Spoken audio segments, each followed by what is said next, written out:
share our attention TV biom na eye na otwe atwam anasa busumi atwam ye nyina ye nim ensem anasa mambra ankrafo ye ya ekofa nsem bebra na ni nyina mu no akwakra 63 years bi a sabi watchi akola 12 years bi awale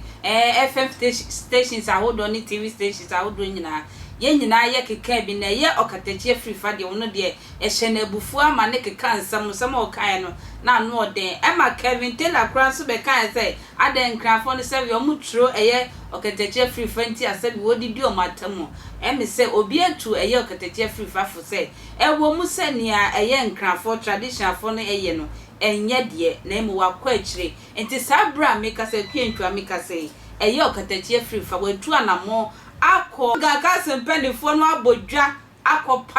pachewe otum so Okatakyie Afrifa wonu no ho papa no nim se wo se papa no wo nim se no hu bi te se bonsam bi aje se wo hu ni so ni pada etu opoma chew omfa ne bone nchemi na asa na ebe akotie ni pachew no wo de me enkotie atamdidie ni bi na e de Okatakyie Afrifa na pachew no so ato aso now yenko eye yese wo hine bi mumfa ni di mam yese wo yenu wo se nungwa de ai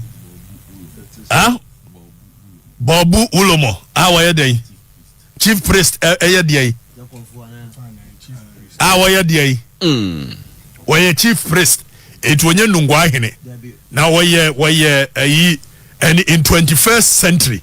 in this age and era waye chief priest etieso wale akola 12 years wabodam ko oye chief priest nungwa for monga njem chief priest so mo mental problem mo oye be man so ade make am abunfu open dum tv no sense hunu say ya na mbedi in 21st century dum tv ni dum entie kura dum no ko well human beings what breeds are this oye chief priest eti akola 12 years ya ware na maw 63 years ko na wo ba 12 years so be mo obi aware no ko hey wonu sa papa no osi wo se we ye chief priest no ne ba 12 years obem obi aware no freedom and we sit in a country of laws subjecting akwala no to bafo yari ma woni konkrofo no ma woni konkrofo no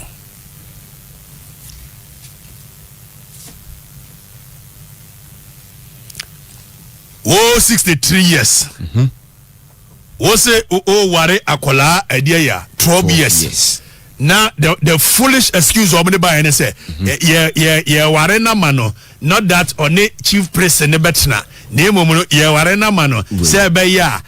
akola no yi mema will not worry her so when she comes of age near the na koma emuasu sa 21st century this kind of thinking does not belong here exactly akola 12 years and waka cho so person wade sa papa no ko hey sa akola 12 years and waka cho so person wade sa papa na freedom. And in this age and era, we keep on doing this kind of barbaric customs. Exactly. Subjecting a young kola to this kind. And I mean, which one now about 12 years. When you just see chief priest, when he's 63. Then a body say fita, I gonna done 3 more. I gonna done 3 more. Or so I wanted 12 years child. Oh, I can't almost a custom. So and but if one man a custom, bini custom ta. Say ya mamre no amamre tantan say akola 12 years say ya ware na mano na say be ya a word of na wo papa pen 63 years it wo years ade kwa does it make sense to you one kasa what trasia or conscience does it work near to my money also so mfunu so in this age and era say ya ware na mano na say be ya mema no ha na dwene na yei wey omo je so mo de reasons bawo wey mesi wontie bia jatie tumtibi no so chim koto be fufuro jai sorry so sensem funu say ya na so entiem bio how can human beings are this in this age in this era si a custom kire say akola di 12 years ye koye no eye amane ni amamre e di ama papa ya na body set se be die fita na nim huhu ti se be ye wo ukohwehwe akola ne sa ye die bai freedom akola to obiesa na adwene mfo me nwie na ebi akola nko be reason big exactly mo say papa mo fa man nto so ne hwere nim obi a mo ni ka ewom ani apia say papa ni ana woni yemwa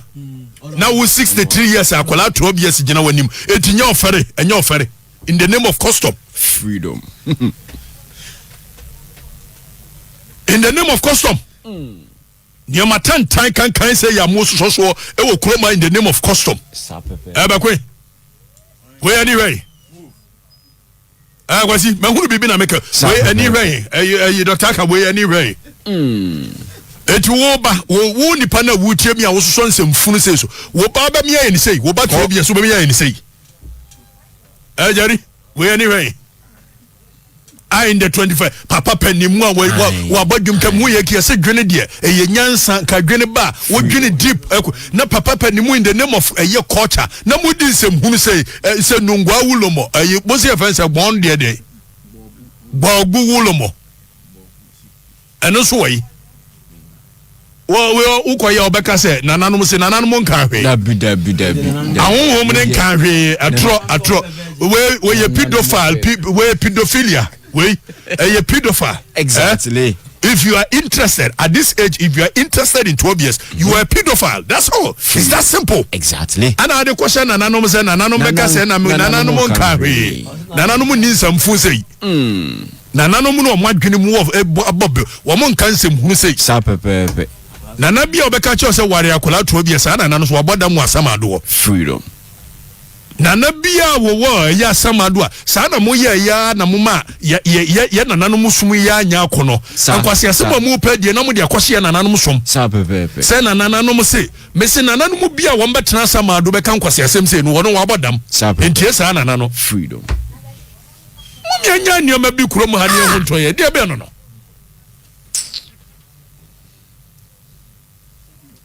adia be no me hunu bibi na meka bibi be ko ndia be no adia be no aniema kankan niema fin aniema nyansa nim na papa panimu wona asie se wote nananom nkonwa so ana ye Wulomo na de be na hunu na nti wo nananom de omuntime nwene adwene pa dabida akwala to obies 63 freedom what in 51 solid years na anya ni pa bonefo a wo ba to obies so be mu obi abaware in the name of culture sa pepepe sa akwala ne ba opeso odwene deep akwala ne peso obeye niema akese na mal limite ni to nkwase asem wo de make wo ye bema ma abumfu ne bedi nkwase asem wa na hwade men try I would have spoken English, but maybe I wouldn't express it much better the way. So, with your kind permission,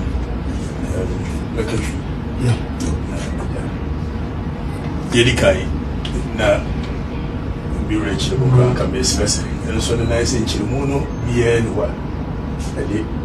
I'm sure it was in some kind of idea. I'm penny umber. And yet, men some not kind of idea. As medical said, a brand one American. Yes, all one a rate I had no single item of idea said,